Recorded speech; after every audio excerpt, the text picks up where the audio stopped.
What's going on, guys? It's Justin here, back for another episode of our Spirit of 26 Nova build, and today is where stuff starts to get fun. We're going back together, and it's time to put our 383 in. So if you look behind me, the Nova looks considerably different than when the last time you saw it. That's because this thing is back from the wrap shop, and it looks absolutely amazing. I can't wait to show the wrap off to you guys because it is super cool, and they did a stellar job.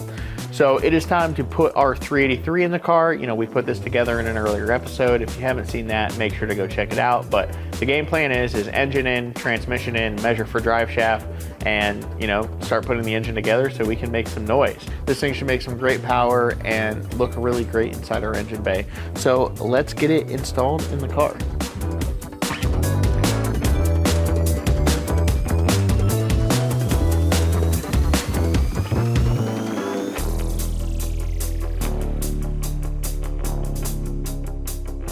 As you guys saw in an earlier episode, we headed over to Gearstar and picked up a Performance Level 3 4L60 from those guys with a matching Yank converter. So we're getting ready to throw this in our Nova, and we got it all up on our Summit Racing transmission jack. I've used this for a bunch of different jobs and it works great. For our headers, I do need to go ahead and cut the ears off our bell housing to get some more room. Very, very common, a lot of people do it.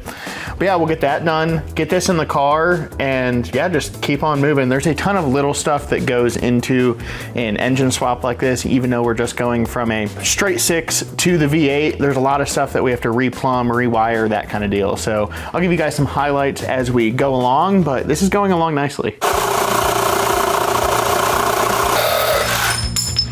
Oh yeah.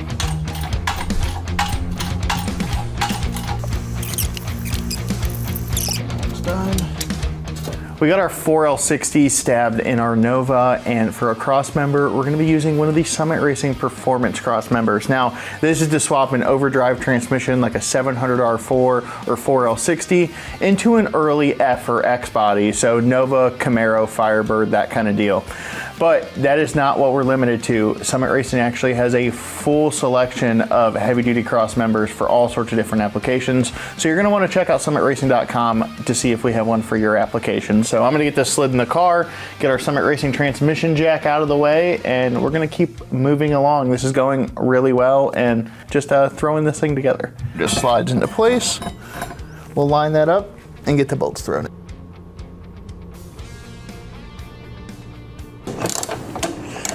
Okay, so now that the engine and transmission are in and held in place by the Crossmember, it's time to put our converter bolts in, and it's something very important to pay attention to when installing your converter bolts is that you have the right amount of play between everything here, between the flex plate and the converter. So typically you want around like 3/16 of an inch free play between the two, so this all floats. Gotta look here, we have about 90 thousandths worth of clearance, which is honestly perfect. So any more than that, say like you get above 100 up towards like 110, 120, you're gonna wanna put a spacer in here. So good grade 8 washers, that kind of deal. Now, if you don't have any space and you have to like draw the bell housing together and there's no free floating space between the flex plate and the converter, there's something wrong.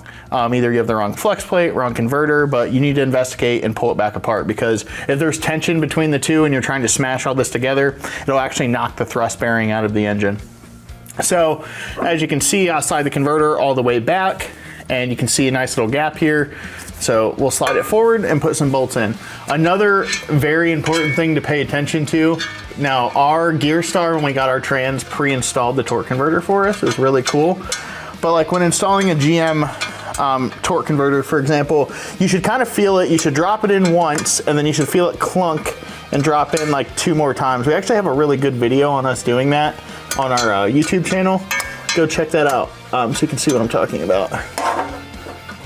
So I'm just getting my first converter bolt started. I did go ahead and put a little bit of Loctite on these for good measure.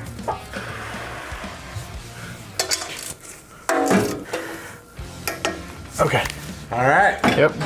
Before we install our headers, we need to go ahead and get our starter installed.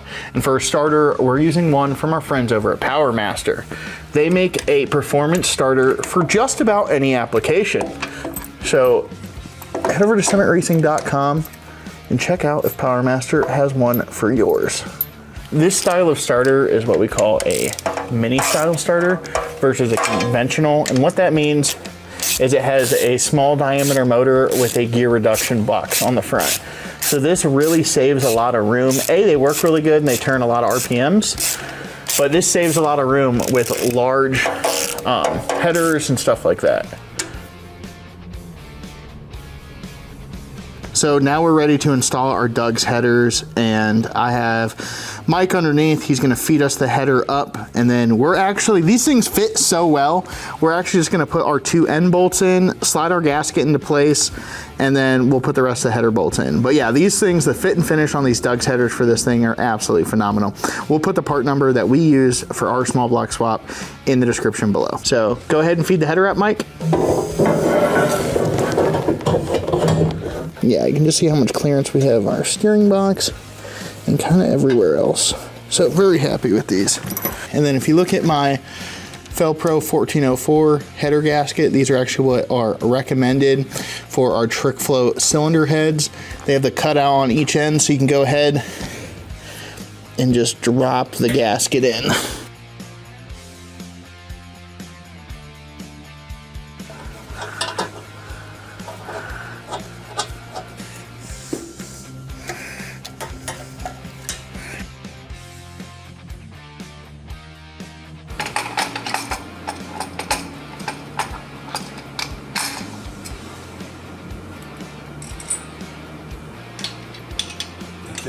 So now it's time to install our chrome Mr. Gasket dipstick. You know, everybody's installed one of these at some point in their life. Just gives us a little more flair to our engine bay, but it installs on the passenger side. I went ahead and chamfered the end here just so it goes in a little bit easier, and I'm gonna go ahead and throw a dot of silicone around this.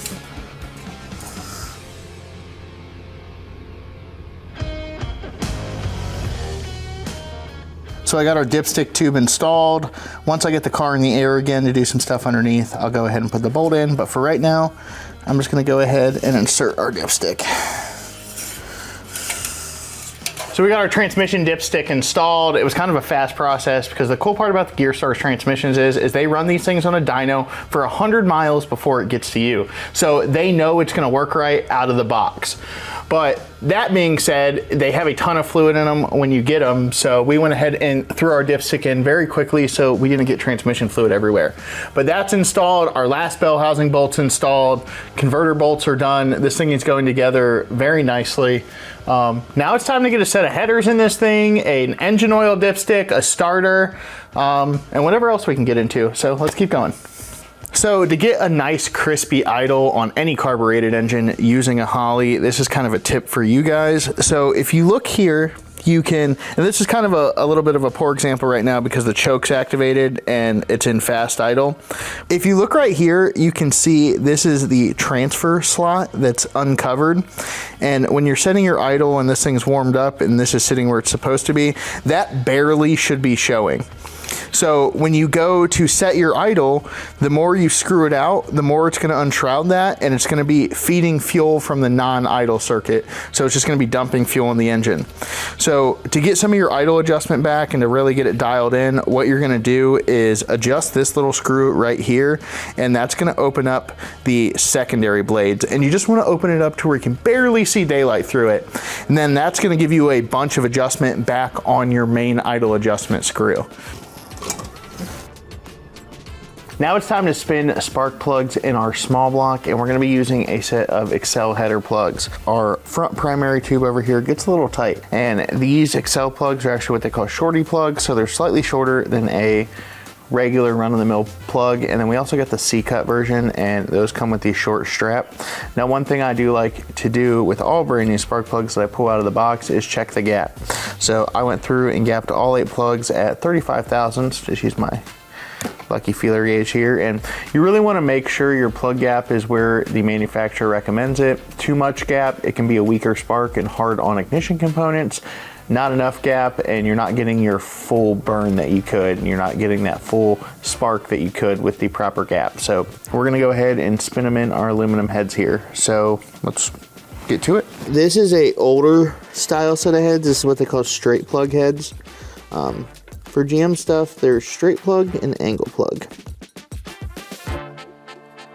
Where I left you guys last is I was spinning spark plugs in this thing, and from there I have made a ton of progress. I got the radiator in the car. Now this is a dual core radiator. It's gonna allow us to cool our car really, really well, and I'll get more into that in a later episode.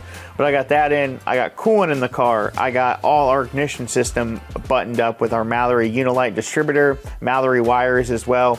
I went with a Mallory ProMaster coil and HyFire ignition box to round out the ignition system.